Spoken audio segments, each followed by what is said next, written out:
But I came and I took their 8-week course because I wanted to learn how to cope with Crohn's disease. I've had Crohn's disease for 57 years.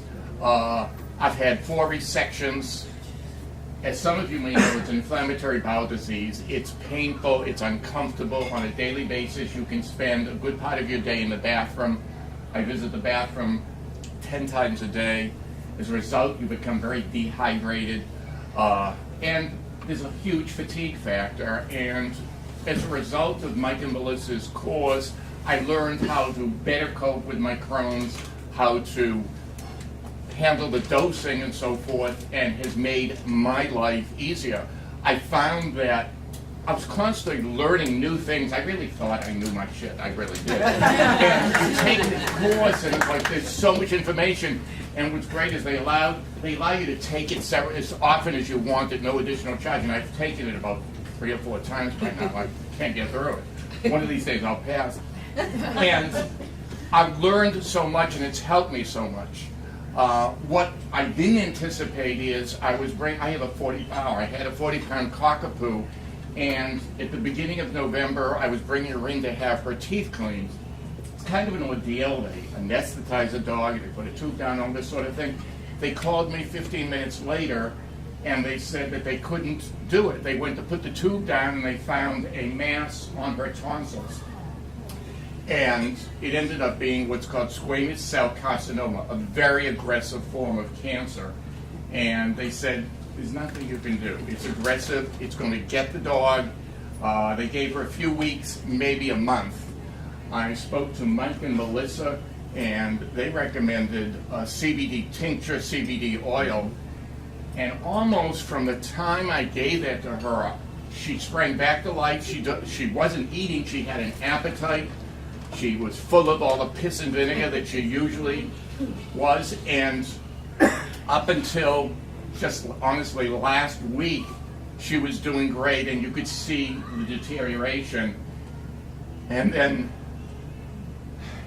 last Friday, I'm glad I did it the way I did. I had a vet who came to the house to euthanize my dog, and I really felt that I gave her everything I could. I brought her for acupuncture, for hydro-friggin' therapy, for everything. And I think the CBD oil, the tincture, extended her life, improved the quality of life, and I really felt I did the best for the dog. You did. Yeah. For me, it's helping me to cope with my Crohn's. And there is a blurred line for me between recreational and medicinal because, to be very honest with you, come evening time, I really enjoy it. It relaxes the body. I guess I must be a high anxiety person or something because it helps tremendously, relaxes the body, and helps with the symptoms of the Crohn's that I have. So, Mike and Melissa, thank you very much. Yes.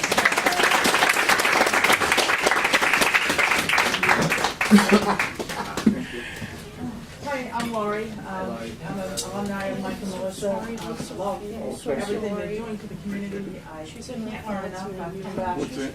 I'm on my 3rd round now. And I just love it. I keep learning. And I have an autoimmune disease myself of the liver, so I got more into cannabis because of that. But I'm really here to support my friend Kathy. And my name's Kathy McFendelari, a breast cancer survivor.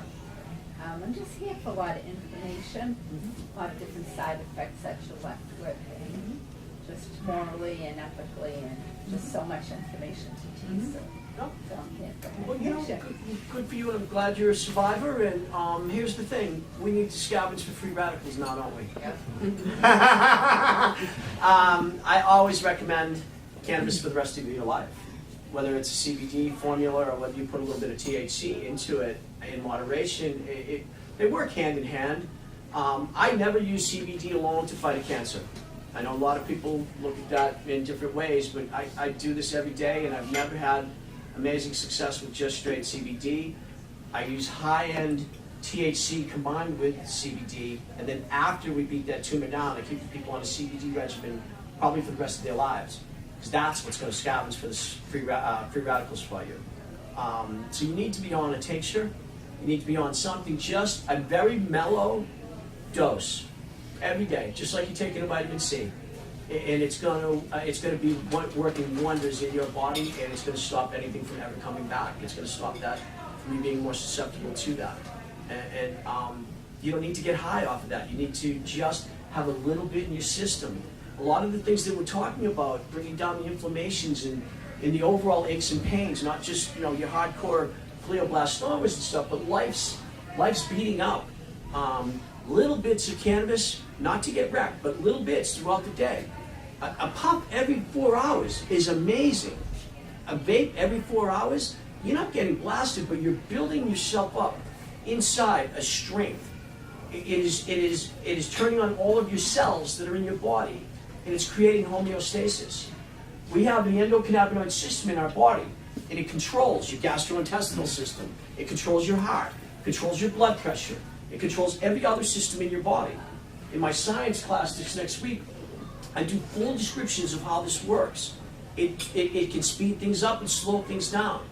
The endocannabinoid system controls all other systems in your body. It's like the thermostat, up and down, and it controls everything in your body. Again, all scientifically proven, every bit of it. So, we know how we can fine-tune you after things and keep things a little bit better, and you'll have a better life with a little bit of cannabis. Can I ask a question about that? Is it indica or sativa? I would go indica.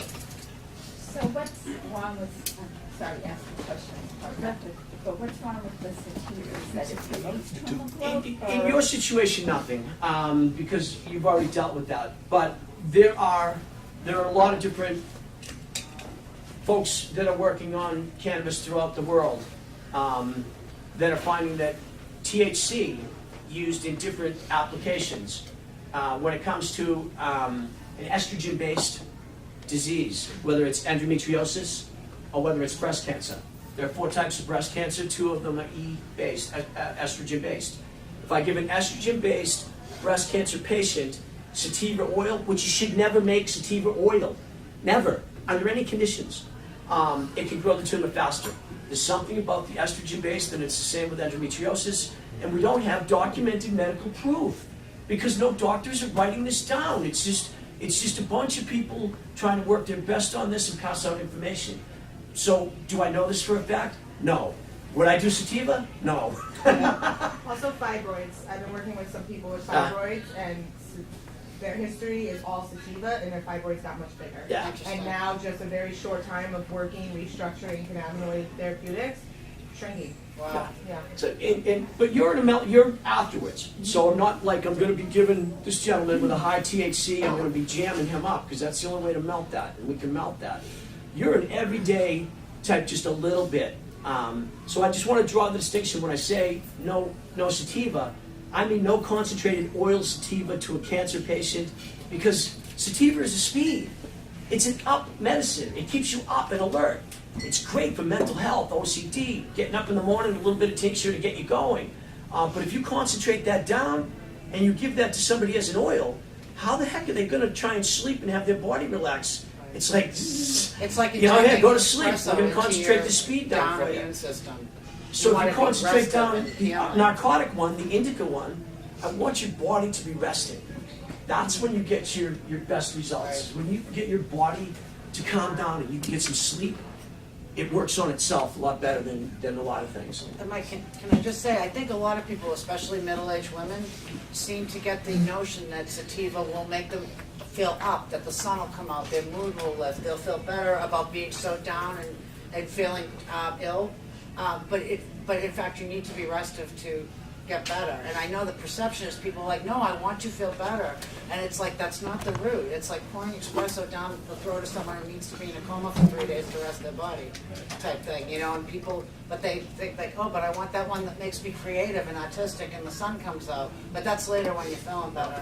And to concentrate that is like concentrating an espresso and putting it into a person who's weak and a weakened immune system and exhausted, like Ed's saying, we all fight chronic fatigue all the time with how we're feeling, and we want to feel up, but it's like someone saying, here, take some speed, and you're like, that was awesome, and the next day I thought I was going to die, so I needed more speed, because it's like, you know, so I don't do any sativa ever. I don't, if I find myself eating sativa, I'm a wreck for 3 days.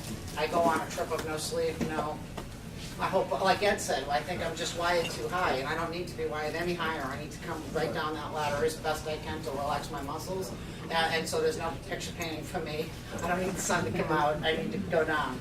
You know? Not to beat up on sativa like that, because it's beautiful. It is great. Right, and I have many patients. My cousin Paul comes to mind just perfectly well. He had OCD so bad that he'd be an hour and a half late to my class every time, and he would literally say, I checked the stove 43 times. By the time I got him on a sativa tincture, which is what he needed to straighten his brain straight out, he'd be, the first week back, he was like 30 minutes late. Then he got it to about 15 minutes late. Then he walked in one day and he was like, I checked that stove once, Mike, and I left. I was like, awesome! But Mike, this is kind of the journey when you finally find your medicine, and for all of us 40-year hard timers, we're all like, it was never that joint I smoked behind the school. It takes so long to go on that journey and find the right thing, and for mental health, sometimes it just helps people focus right in, and the cloud has lifted, and the confusion is gone, and they're like, okay, boom, my day. And that's how you know that's his medicine. ADHD, you know? OCD, depression, Anxiety. mental Mental health. Right? Neck Vaporizing or sativas, neck up. Sativas, neck up. It's just a general rule of thumb. You know what I mean? Everyone reacts differently. So, yes? PTSD as well? Absolutely. Yep. Absolutely. Yes, we work with multiple sativa. veterans group, rape crisis centers. Yes. Thank you. It may focus you or it may over-focus you. Yeah. You have to get that determination better, but often it is neck up, sativa, mental health, you know, Yeah. mental health. Yeah. You know, what we're thinking more is damaged immune system of the people who are like, they need to take a break, but there's a whole other segment Yeah. of mental health that Yeah. just needs the sun to come out so they can focus, When you you know? get really good at cannabis therapies, you're using indicas and sativas. Yeah. You're using edibles, you're using tinctures, and you're using them in mild forms. And you know, you're getting through your day and feeling and dealing with each situation as it comes. In the morning, you might want to do a blast of a sativa tincture, even though you know you're going to be doing an indica oil at night to kill cancer. Yeah. But when you get up, it's like, you know, I need a cup of coffee. Right. I mean, some people want a blast of sativa. That may not be their hardcore medicine for the day. That just means like their cup of coffee to get them up in the morning and feel a little better. That's a great point. He's talking about like hardcore oil patients. They feel so down that they're just down the next morning. They're taking the heaviest cancer medicine that we can provide. And for those people, a sativa tincture in the morning might clear their head, bring them back up, you know, and then later in the evening, they're going back into the heavy indica concentrated oil regimen that's going to put them in a chair for 12 hours. And the next morning, they're like, I just need to get up and be able to sit at my table. Maybe that's a little sativa tincture to just straighten you out a little bit and get you acclimated better for the day before you take that tough medicine journey again, you know? With Aaron, I know he was in his couch and on his chair for months and months and months, and that was his job, was to sit in the chair and do as much oil as he could humanly stand without falling down in his house and scaring his mom. And that was his job. That's your job. Sit in the chair and do oil, and, you know, and if you can eat some food, good for you, but don't get up. You know? But the truth is Holly takes tincture too, and she's a survivor of breast cancer as well. And we make our own stuff, and Nice. just to reinforce what Ed said, the class is amazing. The information is endless. I've never learned more in any class than Mike's classes. It seems like you'll never be able to do it, but a tincture is so simple. It is so All simple. this. And It's the gentlest. you don't have to be stoned out of your mind to Right. treat yourself. You really don't. If Yeah. you don't like being high, you can treat yourself without being high. You can still go to work, and you're not just treating one thing, you're treating hundreds. It's so true. It's like Aaron, he was on a box of pills this big every day. He was on 3,000 milligrams of Keppler for seizures. He takes nothing. He doesn't even have a heartburn medication. He takes his pill every day that Holly makes, and we grow organically in our Awesome. basement. And Yeah. that's it. That's all he takes. Here, here. It's doable for you, too, just like Holly. It's doable for her, and she doesn't want to be high. Right. She wants to communicate with the kids. Yeah. We treat our daughter who's 22 a tincture because she has anxiety and she just graduated college and got a new job and she's able to take it. Nice. She actually likes to get high, but not everybody does. Not everybody wants to Tinctures get are, high. tinctures are very gentle, it's not that medicine. I find with Yeah, tinctures it's a that, good way to go. I don't even, for me, because I do smoke and stuff recreationally, I don't even get high off the tinctures like at all, you Right. know? I notice like just like a little sometimes like pick me up kind of thing. Yeah. Almost like when I used to drink coffee, it was almost like drinking my coffee. But now I really don't drink coffee as much either because of my stomach issues. It was just, you know, aggravating all of that. But with the tincture, even with the honey, I mean, when I was younger, I'd eat a brownie or something, that would get me high. But with the tinctures and the honeys, you don't really get Right. like wrecked or anything. It's very mild. So I like that. And that's why I take it right to work. Sure. It's right in my car. I can go out in my car and take a couple drops of tincture, a little bit of honey. The best thing about tincture is, most of the time, we don't want to feel that liability of giving someone the oil. I don't mind when it's a cancer patient and I'm with the family and they're going home, but